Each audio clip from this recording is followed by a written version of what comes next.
Euh, on se rend peut-être pas compte, mais je fais énormément de cuts et parfois sur une vidéo de 40 minutes, pour vous dire, vous en voyez que 20. Et on a tous nos défauts, alors c'est pas grave si les gens te trouvent moins intelligent.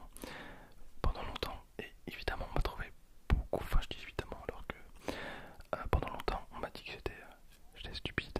J'étais stupide parce que c'est vrai que j'avais beaucoup de difficultés à l'école et j'étais pas le meilleur. Je faisais pas beaucoup d'efforts parce que c'est vrai que j'ai toujours détesté me étudier. C'est quelque chose que je n'aime pas du tout, étudier.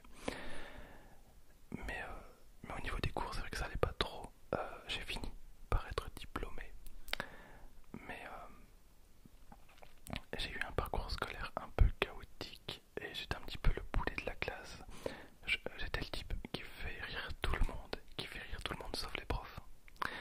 Mais parce qu'on on dirait pas comme ça, mais je suis très très marrant et modeste. Je suis très drôle et modeste. Retenez ça. Non mais plus sérieusement, c'était très très compliqué. Pendant longtemps on m'a dit que j'étais stupide, et que ce soit à l'école ou dans mes proches. Et j'ai fini par le penser moi-même, parce que je me rendais bien compte que j'étais différent. Il y avait des trucs que j'arrivais pas à faire que les autres arrivaient à faire, notamment enfin, en maths.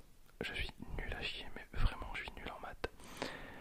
Et j'avais des difficultés, je ne comprenais pas pourquoi moi j'arrivais pas et que d'autres avaient peut-être d'autres fatigues, enfin moins de difficultés.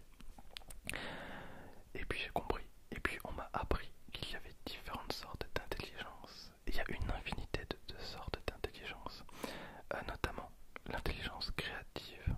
Euh, c'est l'intelligence dans laquelle je me reconnais le plus. Et je me rends compte que j'ai des facilités à faire certaines choses que d'autres n'ont pas. Bon, c'est des choses qui m'ont pas spécialement servi à l'école, mais n'essayez pas de rentrer dans un moule ou de plaire à d'autres ou à vos parents. Enfin, bien sûr, c'est mieux, mais essayez de vous plaire à vous. C'est vraiment le plus important. J'aurais adoré tomber sur cette vidéo il y a des années de ça, parce que j'ai eu beaucoup de problèmes. J'ai eu beaucoup de problèmes à m'accepter, à accepter la personne que j'étais, à accepter mon hypersensibilité. Je suis quelqu'un de très très sensible. Vous me mettez dans une pièce avec des personnes qui pleurent, je vais pleurer aussi. Alors qu'il n'y aura pas spécialement de raison pour que je pleure, mais je vais pleurer. Pareil, je rentre dans une pièce où tout le monde rigole et je vais être de bonne humeur, mais il y en a énormément qui sont comme ça. Je suis une éponge. Je suis une éponge. J'absorbe les émotions. Mes proches pourront vous le confirmer. C'est un sujet par contre ultra sérieux, hein, par rapport à mes autres vidéos. C'est vrai qu'on n'est pas sur une ouverture, mais si vous me connaissez depuis quelques années, vous savez que c'est mon genre de vidéo.